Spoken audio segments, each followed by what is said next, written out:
Okay, you turned in your first stories. Congratulations.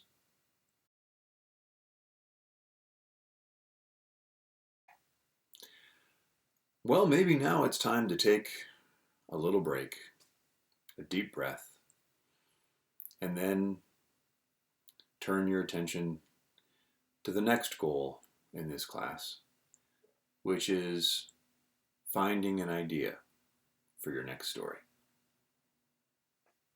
And that's what we're going to talk about today, how to find a story idea. And it's important to remember that there is no one way to do this, that maybe there are as many ways to find a story idea as there are stories. Let's start with our old buddy Colum McCann and an excerpt from that letter he wrote, No Ideas Without Music. He wrote about story ideas. Where do they come from, these ideas of yours? Guess what? Much of the time, a writer doesn't actually know. They're just there. They have arrived unbidden. You hit on something that grabs the muscles of your imagination and begins to tighten down upon you until you feel a cramp. The cramp is called obsession. This is what writers do. We write toward our obsessions. You will not be able to let it go until you find words to confront it. It is the only way that you will free yourself. And what I want to emphasize here is that word confront. He doesn't say you find words to solve it. He doesn't say you find words to explain it. He says you find words to confront it. And confront, if you go back far enough in the etymology, means basically with face. You use words to stand before the idea and face it. Not confront it in the way that we mean as adversarial, confrontational, but to confront it by facing it. That's the only demand. We don't have to do anything else. We just have to confront it honestly, sincerely, as best we can. And frankly, that's hard enough. So even though I'm repeating myself, I'm going to say it again. We're not coming up with an idea. We're not inventing something. We're finding something. We're finding something that we want to confront. And you can't do that. You can't stimulate the imaginative juices if we aren't paying attention.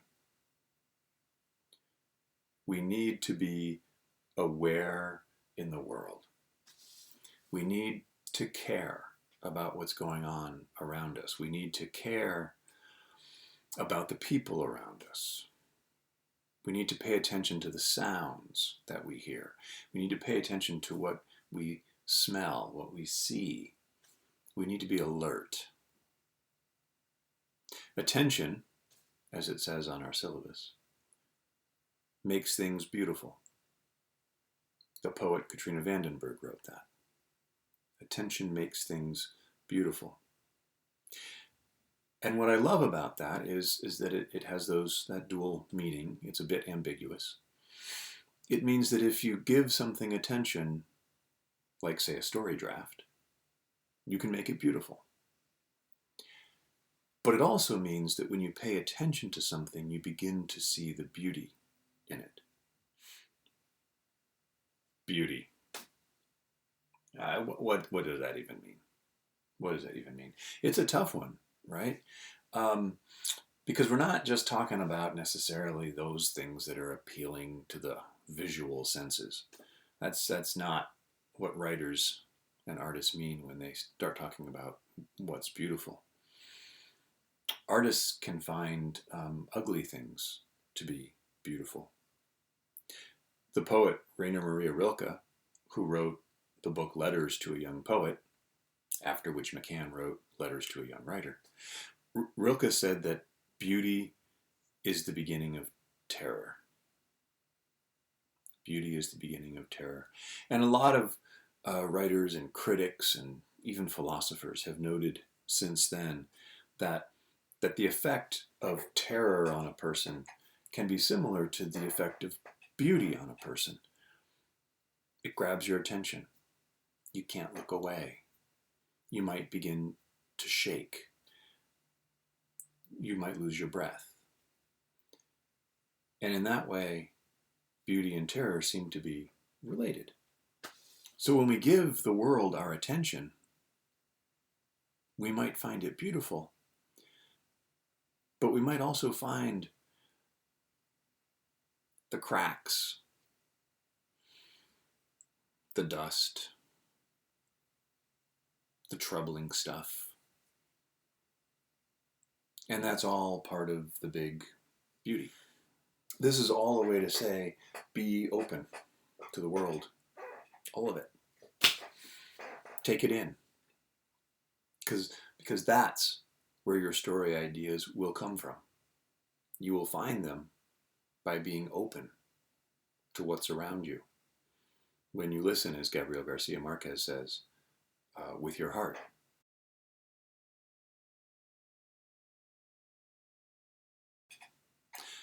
So there's a bit on the PowerPoint about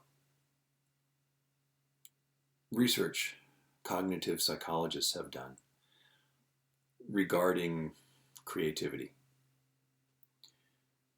And what they've found, what you'll read there, is that the most creative people, whether in the arts or the sciences or in business, the most creative people took time to find what cognitive psychologists call a creative problem. So the example that they give is that they gave a whole bunch of artists the same shapes and put them in different rooms, different times, and gave these artists these like building block shapes on a table and said, make something from these. And everyone made something from them. And then some artists came in and judged which were the best, which were the most creative. And the most creative ones were the ones that were completed by people who sat there for a while and looked at the pieces and considered what possibilities existed. The least successful were the ones who just jumped right in and started building something. But then here's this conundrum. It's not a problem to be solved. Whatever creative problem you come up with, it is not a problem to be solved. It is, as McCann said, a problem to be confronted. And I think about something like the musical Hamilton, right? How did Lin-Manuel Miranda even come up with that idea?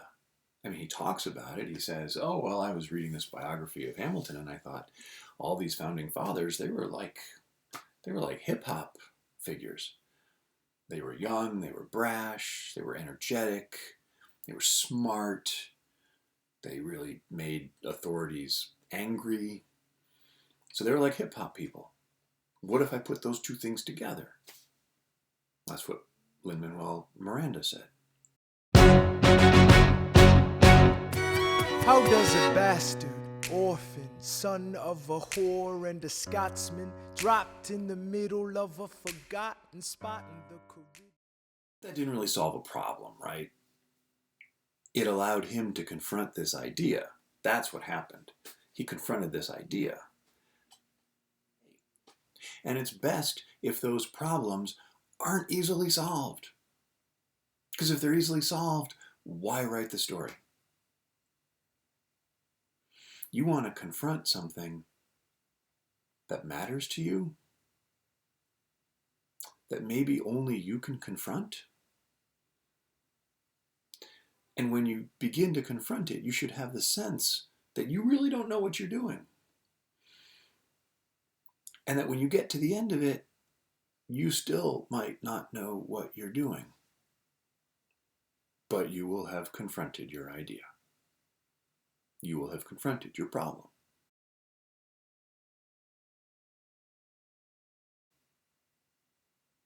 A good idea is going to lead to a good story. A bad idea can't be made into a good story. Okay, I hear you. You're like, wait a minute, I have a deadline, I have 4 other classes, I'm working 20 hours a week, bussing tables. I don't have this sort of time to just sit around and stare at the sky and dream. I hear you. So that's why the PowerPoint has several suggestions from other writers for how you might find an idea. As you go through those suggestions, though, I think one I want to point out is Chekhov's idea. You know, that there's a sort of famous story that someone said to Chekhov, "Where do you get the ideas for your stories?" And, you know, Chekhov's written 100 stories or something at that point.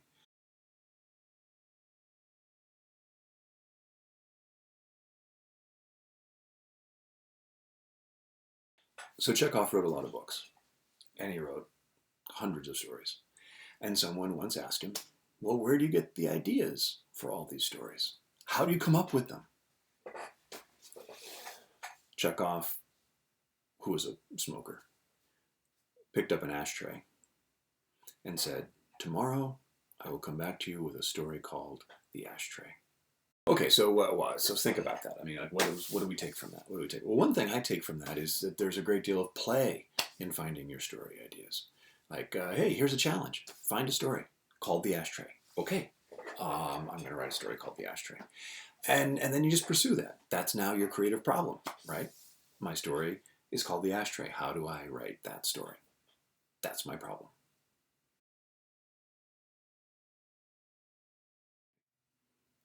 Find the thing that you need to confront. Write that story. Because the story you need to confront is not only the story you should write, it's the story everyone else wants to read. I am not throwing away my shot. I am not throwing away my shot. And yo, I'm just like my country, I'm young